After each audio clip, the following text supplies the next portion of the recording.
2025 সালের এইচএসসি পরীক্ষার্থীদের তোমাদের পরীক্ষা নিয়ে দুইটা গুরুত্বপূর্ণ আপডেট রয়েছে।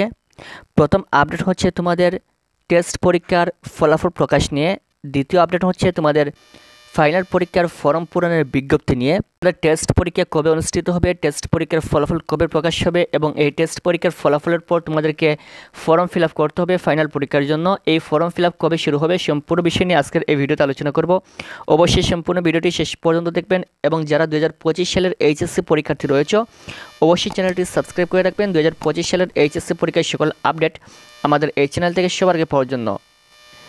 এখানে দেখতে পাচ্ছেন একটা নিউজ রয়েছে, 27 ফেব্রুয়ারির মধ্যে এইচএসসির টেস্ট শেষ করতে হবে।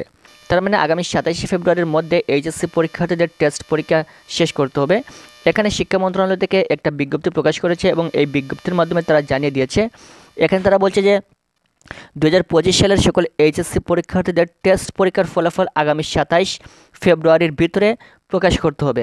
তার মানে আগামী 27 ফেব্রুয়ারি এর পূর্বেই কিন্তু তোমাদের টেস্ট পরীক্ষার ফলাফলটা প্রকাশ করতে হবে এবং এর পূর্বেই তোমাদের টেস্ট পরীক্ষা নিয়ে নিতে হবে। যেহেতু ফেব্রুয়ারিতে তোমাদের টেস্ট পরীক্ষা হচ্ছে, এরপর তোমাদেরকে ফাইনাল পরীক্ষার জন্য ফর্ম ফিল আপ করতে হবে। এখানে তারা ফর্ম ফিল আপের তারিখ রেখেছে 2 মার্চ 2025। 2রা মার্চ 2025 থেকে তোমাদের ফর্ম ফিল আপের কার্যক্রম শুরু হবে এবং এখানে টেস্ট পরীক্ষার মাধ্যমে যে সকল শিক্ষার্থীরা ফাইনাল পরীক্ষার জন্য সিলেক্টেড হবেন সেই সকল শিক্ষার্থীরা এখানে ফর্ম ফিল আপ করবেন। আশা করি বুঝতে পেরেছেন। এই ছিল তোমাদের পরীক্ষা নিয়ে সর্বশেষ গুরুত্বপূর্ণ দুইটি আপডেট। পরবর্তী তোমাদের পরীক্ষা সংক্রান্ত সকল আপডেট পাওয়ার জন্য চ্যানেলটি সাবস্ক্রাইব করে রাখবেন। Thank you so much.